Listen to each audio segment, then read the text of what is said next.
Watching WJCL 22 Morning News, the one to watch.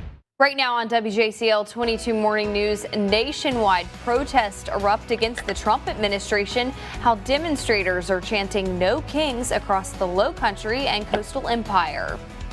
And a body found in the Tybee Island marsh, what police are saying about the discovery and the investigation. Plus, an inmate found dead inside a McIntosh County jail. The details we know so far.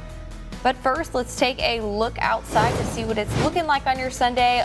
Gorgeous start there in downtown Savannah. Stunning. Blue skies, blue water. You really can't beat that on your Sunday. No. And thank you for starting it right here with us with WJCL 22 Morning News. Good morning. I'm Lydia Blackstone here with meteorologist Melissa Hall, and we have some pretty of the 10-day behind us. Very pretty view, you know, seeing those 70s, those warmer temperatures. But and today, lots of sunshine. And we love that. We love that. But We do. today you said there might be a little storm here and there. Yeah, some rain chances pop back up because you're going to notice through the day that even though right now we look like this across the area, look at this gorgeous shot from Leopold's Ice Cream there on Broughton Street. And today, good day to head out and get some ice cream because we're back into the 80s with plenty of sunshine, a breeze out of the south, but things are going to be changing as we get further along into the day. We're going to have clouds starting to roll in. We're going to have that breeze out of the south picking up and being a bit breezy at times, especially out at the coast. Right now, though, you might want to layer as you're getting out the door. Go ahead, grab maybe a light jacket. 62 heading out, and we've got some mid-50s out there. 55 for Hampton down to Springfield. Also seeing that there in Glenville this morning. Not much warmer in Jessup as you're at 56 compared to 67 for you there at Hilton Head Island. Need to go out to the grocery store. Did that shot of Broughton make you want to get out and enjoy some of our beautiful shops across the area? Well, this morning we're going to feel comfy by 10 o'clock, already in the low 70s.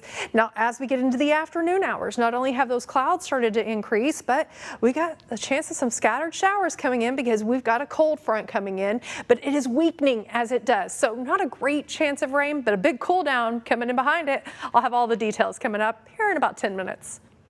All right, thank you so much, Melissa. No Kings protest erupted across the U.S. yesterday. This is the second round of these kinds of demonstrations against the Trump administration. Organizers say they're protesting against what they call Trump's authoritarian agenda. These protests come as immigration and customs enforcements ramp up arrests to crack down on illegal immigration. Many Republican leaders are condemning the protests, calling them anti-American. Jen Sullivan has the latest. Thousands of protesters gathering in cities across the U.S. Saturday to protest the Trump administration's policies that they claim are authoritarian. I want all of America to realize that the Declaration of Independence was about no kings, about our personal liberties, about free press. It's very powerful to be here right now. The demonstrations were dubbed No Kings protests. Marches happening against the backdrop of a government shutdown and tensions over immigration raids to crack down on illegal immigration. ICE raids in Chicago leading to weeks of protests, including this outside an ICE detention center Friday in Broadview, Illinois. We have masked goons roaming the streets, hiding their faces, abducting people. It's un-American, you know what I mean? It's just straight up anti-American. Protesters say they are also frustrated by recent National Guard troops being deployed to Democratic-led cities despite local leaders pushing back. The Trump administration says the move is to help fight rising crime and protect federal personnel and property. I believe it to be unlawful and unconstitutional. There is not a rebellion going on. In June, similar rallies were held in cities across the country.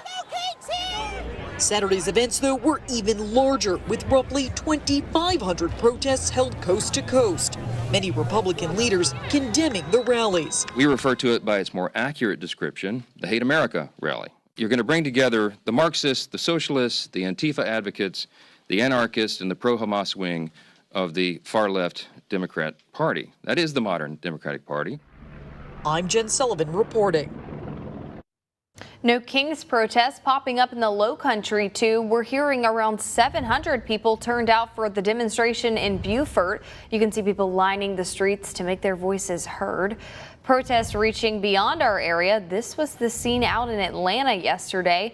Georgia's U.S. Senator Raphael Warnock turned out to join demonstrators. Our message is very clear. This is not about the people in power. It's about the power in the people. And I think that a big part of what the Trump administration is trying to do is weaponize despair. So intimidate and bully people that they won't stand up. He's getting his answer today. And even more protests are happening nationwide, and in Rincon, dozens came out to support the cause. Demonstrations were met with counter-protesters voicing their support for President Trump. We spoke with a candidate for Georgia's 1st congressional district who was at that protest.